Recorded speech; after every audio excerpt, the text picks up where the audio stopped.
President BBM Marcos, ikaw ang mastermind. Ikaw ang dapat mahiya.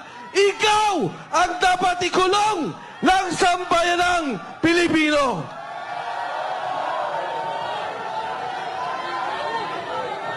Ngayon, sasabihin nila, ang sabi po nila, Saldico, umuwi ka, harapin mo ang kaso.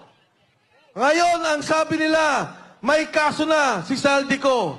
Nung araw, ang sabi nila, wala silang kaso kay Saldico. Nung sila na ang tinuro, Speaker Martin Romualdez, President Bongbong Marcos, biglang nagkakaso, biglang papauwiin dito. Para ano? Patahimikin? Para ano? Pabaliktarin? Para ano? Patayin at mawala na ang tunay na mastermind, ang tunay na nagbebenepisyo sa korupsyon, pondo ng sambayanang Pilipino. Yan pong pondong yan, pera nyo. Binabayaran natin lahat yan. Buwis yan ng taong bayan. Tapos ganyan lang ang mangyayari. Paano ang edukasyon? Yung PhilHealth, kinunan nila yung pondo. Paano ang mga na-ospital? Hirap na ang mga Pilipino. Pero ngayon naririnig natin, bilyon-bilyon ang nawawalang pondo.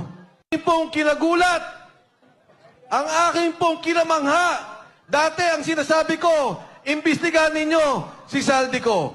Dati ang sinasabi ko, imbestigahan ninyo si Speaker Martin Romualdez. Ngayong kulang narinig yung sinabi ni Saldico na ang pera, dinadala nila ang mali-malitang pera kay President Bongbong BBM Marcos.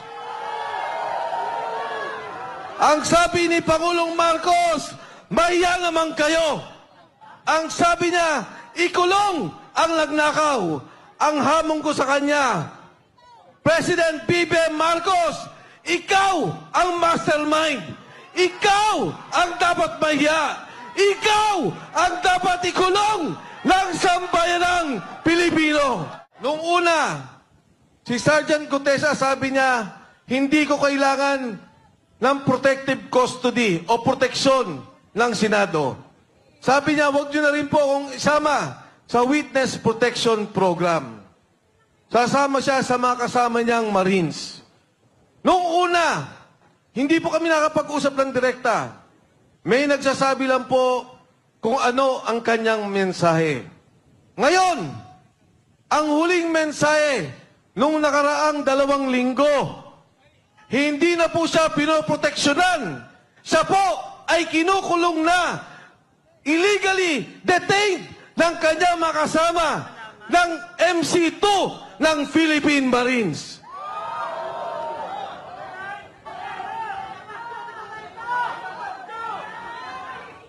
Alam niyo po, ang kinakaawa ko, naintindihan ko, si Sergeant Gutesa, napapirma na po nila ng affidavit. Umatras na, iniba na ang kwento. Ang sabi niya, hindi na po siya pinoproteksyonan.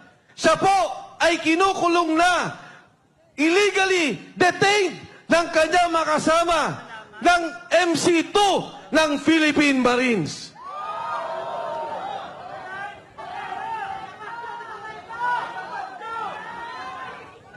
Alam niyo po, ang kinakaawa ko, naintindihan ko, si Sergeant Gutesa, napapirma na po nila ng affidavit. Umatras na, iniba na ang kwento. Ang sabi niya, si Defensor at si Marcoleta ay babayaran daw siya sa kanyang sasabihin. Binidyo si Sergeant Gutesa, pero hindi po ko galit. Kahit na baguhin niya kwento, naintindihan ko. Dahil pag ang pamilya mo, ang asawa mo, ang mga anak mo, ang tinakot, naintindihan ko, Sergeant Gutesa, huwag kang mag-alala, naintindihan ka ng sambayanang Pilipino. Ang aking apila sa mga nagkukulong sa kanya, pakawalan nyo naman po yung tao. Total naman, napapirma nyo na. Nagbago na ng salita. Total naman, na-video nun niya. Na sinasabi na iba na ang kanyang salita. Na hindi na siya nag-deliver kay Martin Romualdez. Pakawalan nyo na po yung tao.